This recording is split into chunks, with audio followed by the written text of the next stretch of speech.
Bonjour mes chers amis, et en ce lundi, nous continuons notre étude sur l'évangile de Luc et nous sommes au chapitre 13. Et nous allons commencer cette semaine en demandant à Dieu de nous diriger, de nous instruire. Notre bon Père du ciel, toi qui nous as laissé ta parole afin qu'on puisse connaître ta pensée, qu'on puisse te connaître toi et ton Fils bien-aimé.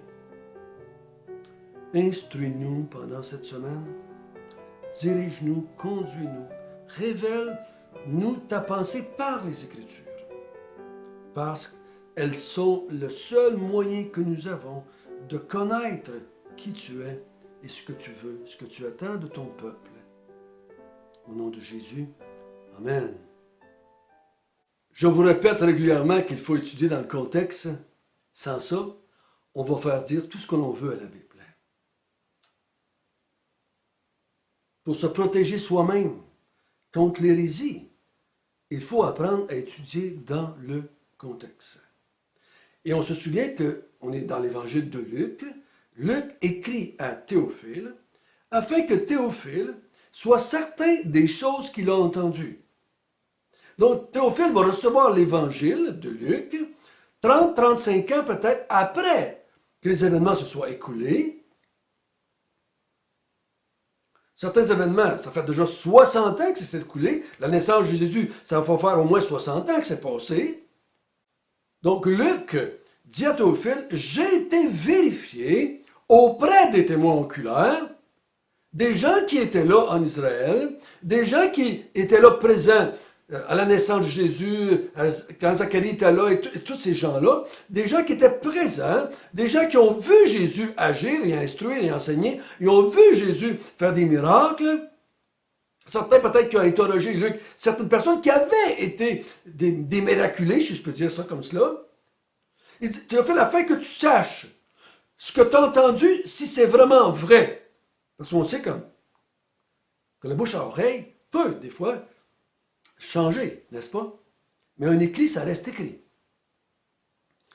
Donc, c'est pour ça qu'il écrit. Et on a vu ensemble que Luc divise son livre en blocs, 1 à 3, la naissance de Jésus jusqu'à son baptême, sa vie privée.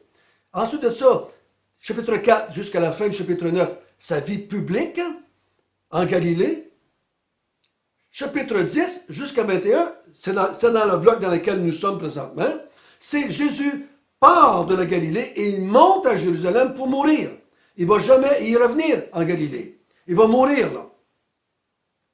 Donc Jésus sait qu'il va mourir et pendant qu'il monte, il y a des événements qui se passent, des histoires qui sont racontées, des paraboles qui sont racontées, des instructions. Mais la majorité de tous ces textes ont un point en commun.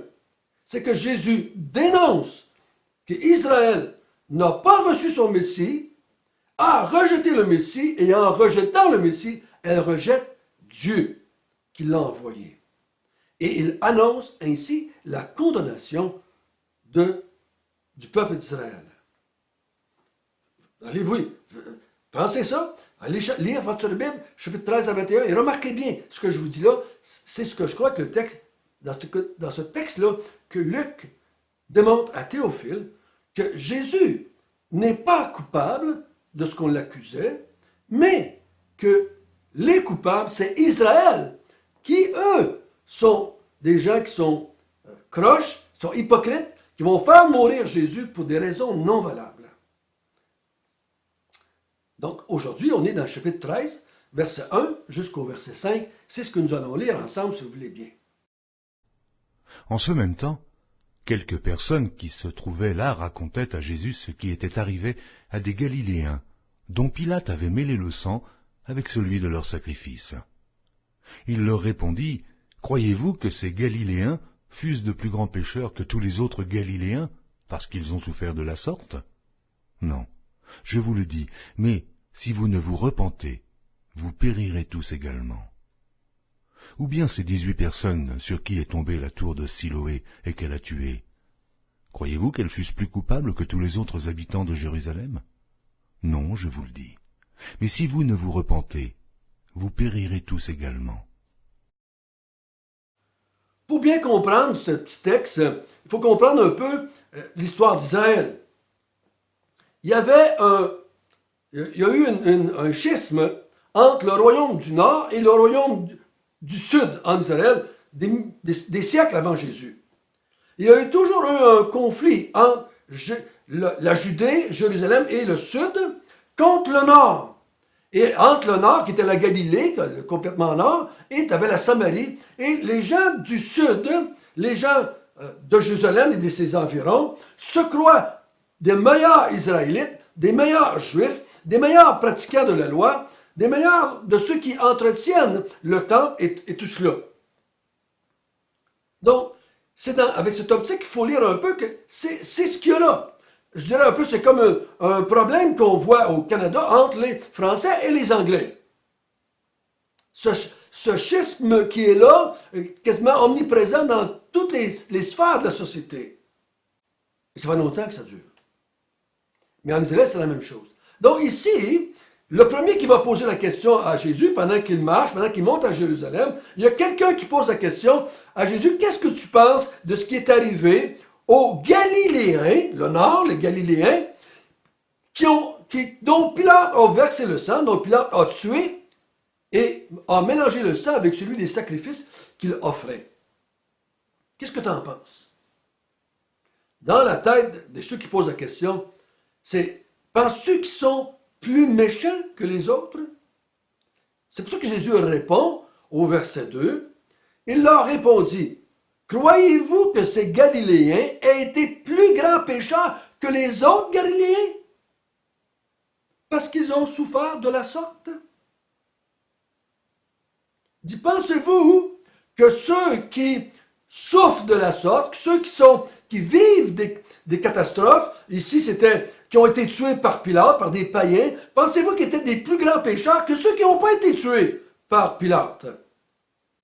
Nous, on pourrait se poser la question d'une façon plus pratique aujourd'hui, nous autres. On pourrait dire, ceux qui ont subi la fureur de l'ouragan Matthieu et qui ont tout perdu et qui sont morts, étaient-ils plus pécheurs que les autres qui n'en ont pas subi les conséquences? C'est ça l'équivalent ici. Et Jésus, il dit, je vous dis non. Non, ils ne sont pas plus pécheurs que les autres. C'est notre tendance de penser que ceux qui souffrent, ceux qui ont des problèmes de finances, ceux qui ont des problèmes de santé, c'est notre tendance. On va dire, ah, ils ont eu ce qu'ils méritaient, ils récoltent ce qu'ils ont semé. C'était la pensée chez les Juifs que si tu étais un bon Juif, un bon Israélite, que tu pratiquais bien la loi, que tu étais un fidèle serviteur de Dieu, Dieu était pour te bénir, te protéger, Dieu était pour te donner la prospérité, la santé. C'est ça qu'on croyait. Et c'est ça qu'on croit aujourd'hui encore dans beaucoup de mouvements religieux. Si tu n'es pas béni, c'est parce que tu as des péchés dans ta vie. Celui qui est bien béni, c'est parce qu'il est obéissant. C'est ce qu'on pense bien souvent. Mais Jésus dit non. Il dit, si vous ne vous repentez pas tous, vous allez tous périr. Mais Jésus amène la situation dans la cour des autres, de ceux qui ont posé la question, je crois. Il dit, qu'est-ce que vous pensez des gens à Jérusalem sur lesquels la tour de Siloé a tombé et qu'en tombant, elle a tué 18 personnes. Pensez-vous qu'ils étaient plus pécheurs que les autres habitants de Jérusalem? Là, il ramène ça dans la cour des gens pieux. Vous parlez de Galilée? Des Galiléens? Moi, je vous ramène ça à Jérusalem. Quand il arrive une catastrophe à Jérusalem, est-ce que vous pensez que ceux qui subissent la catastrophe sont plus méchants que ceux qui ne le subissent pas? Et Jésus répond encore une fois, non, non et non. Vous êtes tous coupables également et vous devez tous vous repentir. Sans cela, vous allez périr. Donc Jésus, il dit ici, il déclare, lui, au moins pour tout Israël, autant du nord que du sud, il dit, vous êtes tous pécheurs également, vous êtes tous coupables également, vous devez tous vous repentir. Sans exception, ce n'est pas une option, vous devez tous vous repentir. Sans ça, vous allez périr. Par périr ici, il ne parle pas de mourir physiquement. Parce que ceux qui se repentent et ceux qui ne se repentent pas meurent tous physiquement. On pourrait juste aller un peu plus loin dans l'histoire et vous allez voir tous les apôtres qui se sont repentis, qui ont adhéré au royaume de Dieu, je peux dire de même, qui ont adhéré à Jésus-Christ. Ils vont tous mourir pareil. Les gens qui se repentent vont aussi subir des maladies, vont aussi subir des catastrophes, ils vont aussi subir les souffrances terrestres, puis ils vont aussi mourir. Donc, il ne parle pas de périr physiquement, il parle de périr spirituellement. Parce que la repentance, ça a rapport avec le spirituel. Ça a rapport avec Dieu, et non pas. Donc, si ça a rapport avec le spirituel et avec Dieu, la conséquence est spirituelle et avec Dieu. On ne peut pas dire maintenant, il nous appelle à se repentir spirituellement, et à cause qu'il va avoir une physique seulement, une conséquence seulement que physique. Mais la question qu'on va se poser maintenant, pour le restant du vidéo, ça veut dire quoi se repentir? Qu'est-ce que ça veut dire se repentir? Qu'est-ce que ça veut dire pour les Galiléens et les gens de Jérusalem? Je crois que ça veut dire la même chose pour tout le monde sur la planète. Parce qu'on pourra trouver d'autres textes que Jésus appelle à la repentance tout le monde. Les apôtres ont appelé la repentance non pas seulement que des Juifs, mais toutes les nations. On va le voir plus loin dans Luc aussi. Quand j'étais catholique, religieux, la repentance c'était « avoue que tu désobéis au commandement de Dieu, reconnais que tu mérites d'être puni dans l'enfer, reconnais ça et Dieu va te pardonner. Crois au Seigneur Jésus, tu auras le pardon de tes péchés. » La repentance c'était avouer qu'on avait fait des péchés et les regretter et qu'on voulait maintenant vivre une nouvelle vie en voulant abandonner ces péchés-là. En travaillant fort, fort, fort pour abandonner, plus faire ces péchés-là. C'est ce que je croyais en tant que catholique. Quand j'ai commencé à lire la Bible, la repentance était, on m'a approché en disant, François, tu as péché et tu mérites l'enfer.